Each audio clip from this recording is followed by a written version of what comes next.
தேர்தல் காலத்தில் சூறாவளி பயணமாக சுற்றி வந்தாங்க. நிறைய திட்டங்கள் அறிவிப்போன்னு சொன்னாங்க. சூறாவளி பட்ஜெட் சொன்னாங்க. ஆனால் அந்த பட்ஜெட்டில் திருப்பி பார்த்தா ஒன்றுமே இல்லை. வெறும் எம்டி வெசல்ஸ் தான் இது. இதில் ஜென்சி பார்த்தீங்கன்னா ஜென்சிக்கு யாருக்குமே பெரிய அறிவிப்புகள் இல்லை. இளைஞர்களுக்கு ஜென்சி இளைஞர்களுக்கு நிறைய திட்டங்கள் எதிர்பார்த்தாங்க. எந்த விதமான அறிவிப்புகளும் அதில் இல்லை. அதில் குறிப்பாக சொல்லப்போனால் மாணவர்களுக்கு கிட்டத்தட்ட 4000 ரூபாய் கொடுப்போம் அப்படின்னு சொன்னாங்க. ஆனால் பட்ஜெட்டில் எந்த விதமான அறிவிப்பு இந்த 4000 ரூபா அறிவிப்பு எதுலையுமே இல்லைன்னு. அப்புறம் மகளிருக்கு பார்த்தீங்கன்னா 2500 ரூபா கொடுப்போம் அப்படின்னு சொன்னாங்க. அதனுடைய எந்த விதமான அறிவிப்பும் இந்த பட்ஜெட்டில் இல்லை. இந்த பட்ஜெட்டை பொறுத்த மட்டும் வெறும் பூஜ்ஜியமாகத்தான் நாங்கள் கருதுகிறோம். இது ஒரு ராஜ்யமாக நினைத்து ஆள வேண்டிய இடத்தில் ஒரு பூஜ்ஜியமான பட்ஜெட்டை இன்றைக்கு நமது மாண்புமிகு மரிய வில்சன் அவர்களும் இன்றைக்குள்ள மாண்புமிகு வினோத் அவர்களும் இன்றைக்கி கொடுத்துருக்குறாங்க. தேர்தலுக்கு முன்னால் பார்த்தீங்கன்னா நிறைய அறிவிப்புகளை சொல்லியிருந்தாங்க. ஆனால் அறிவிப்பில் எதுவுமே முழுமையாக இல்லை. பழைய திட்டங்கள் எதுவுமே புதுசாக பெயர் மாற்றி தான் வச்சுருக்கிறாங்க. பெண்களுக்கு வழங்கிய வாக்குறுதிகள் 2500, அனைத்து பேருந்துகளையும் பெண்களுக்கு இலவச பயணம் எல்லாம் சொன்னாங்க. ஆனால் ஒரு குடும்பத்திற்கு ஆண்டு ஒன்றிற்கு 6 இலவச கேஸ் சிலிண்டர் தருவோன்னு சொன்னாங்க. கர்ப்பிணி பெண்களுக்கு 26 நிதி வழங்குவோன்னு சொன்னாங்க. பட்ஜெட்டில் இது குறித்து எதுவுமே இல்லை. இளைஞர்களுக்கும் பட்டதாரிகளுக்கு ஏமாற்றம். 4000 வழங்குவோன்னு சொன்னாங்க, இல்லை. ஆனால் ஸ்விக்கி சொமாட்டோ உள்ளிட்ட துரித தொழிலாளர்களுக்கு பல வாக்குறுதிகளை சொன்னாங்க. தமிழ்நாட்டில் நிறைய இப்போ பார்த்தீங்கன்னா எல்லாருமே இன்றைக்கி ஸ்விக்கி சொமாட்டோ தான். இன்றைக்கி யாரும் வீட்டில் வேலை செய்கிறதோ இன்னும் இல்லையோ ஆர்டர் கொடுத்து வர்றது தான் இன்றைக்கி அதிகமாக இருக்குது. அந்த தொழிலாளர்களுக்கு என்ன பண்ணாங்கன்னா 10 லட்சம் ரூபாய், அந்த தொழிலாளர்களுக்கு 10 லட்சம் ரூபாய் விபத்து காப்பீடு தருவோன்னு சொன்னாங்க. அது குறித்து எதுவுமே இல்லை. வேறு இன்சூரன்ஸ் தரேன்னு சொன்னாங்க, இல்லை. உங்களை நம்பி வாக்களித்த ஜென்சி இளைஞர்களுக்கு இந்த பட்ஜெட்டில் எதுவுமே இல்லை. அவர்களுக்கான சமூக பாதுகாப்பு தருவோன்னு சொன்னாங்க, இல்லை. காப்பீடு தருவோன்னு சொன்னாங்க, இல்லை. நலவாரியம் அமைப்போன்னு சொன்னாங்க, இல்லை. வருமானத்திற்கு அதிகமாக பாதுகாப்பு தருவோன்னு சொன்னாங்க, அதுவும் இந்த பட்ஜெட்டில் எதுவுமே இல்லை. சரி, விவசாயிகளுக்கு வழங்கிய வாக்குறுதிகள் இன்றைக்கி விவசாய பட்ஜெட் கிட்டத்தட்ட என்னாச்சு? 8132 கோடி ரூபாய் இருந்த விவசாய பட்ஜெட் இன்றைக்கி 7432 கோடி ரூபா வந்திருக்கு.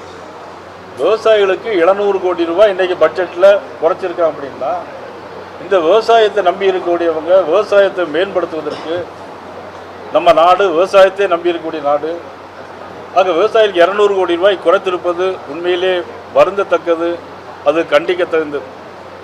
மொத்தம் விவசாயிகளுக்கு பார்த்தீங்கன்னா இதில் 15000 ரூபா நிதி வழங்குவோன்னு சொன்னாங்க. ஆனால் பட்ஜெட்டில் அதை பற்றி எதுவுமே இல்லை.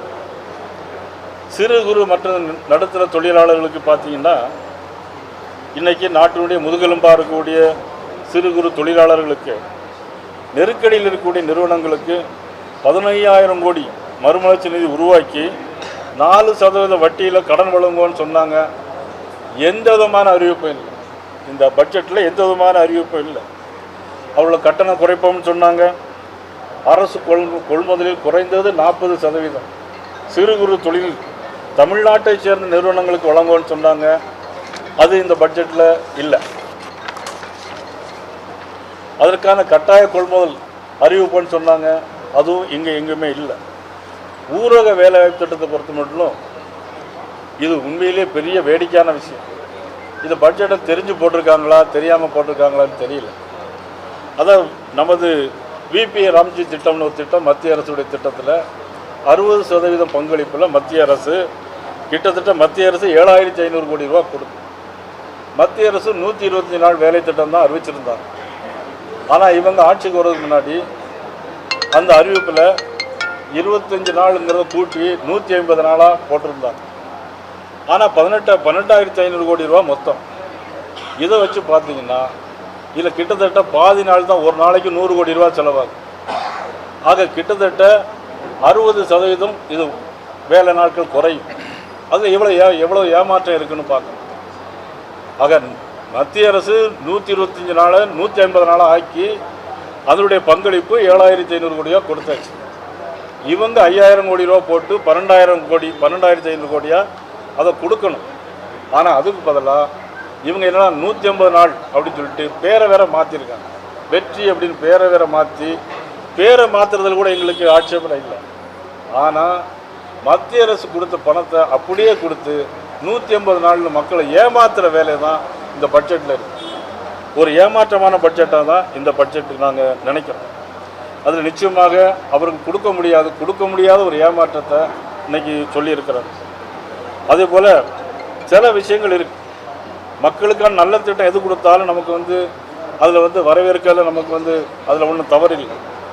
மத்திய அரசு ரூட் டாப் சோலார் திட்டத்திற்கு மத்திய அரசு 78,000 கோடி ரூபாய் கொடுக்கும். யார் கொடுக்குறாங்க?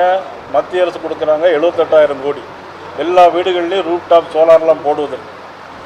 ஆனால் பார்த்தீங்கன்னா மாநில அரசு 78,000 ரூபாய் கொடுக்குறாங்க. மாநில அரசு 22,000 கட்டு 1 லட்சம் ரூபாய் இது கொடுக்குறாங்க. 22,000 கூட போட்டுருக்காங்க. ஆனால் 78,000 மத்திய அரசு கொடுக்கும்.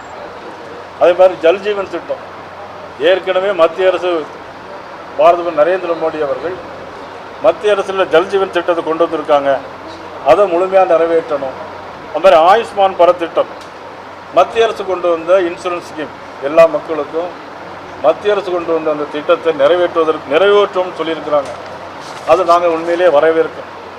அதே மாதிரி அண்ணன் சீர் முன்னாள் முதலமைச்சர் மாண்புமிகு ஜெயலலிதா அம்மா அவர்கள் எல்லாம் தாலிக்கு தங்கம் கொடுத்தாங்க.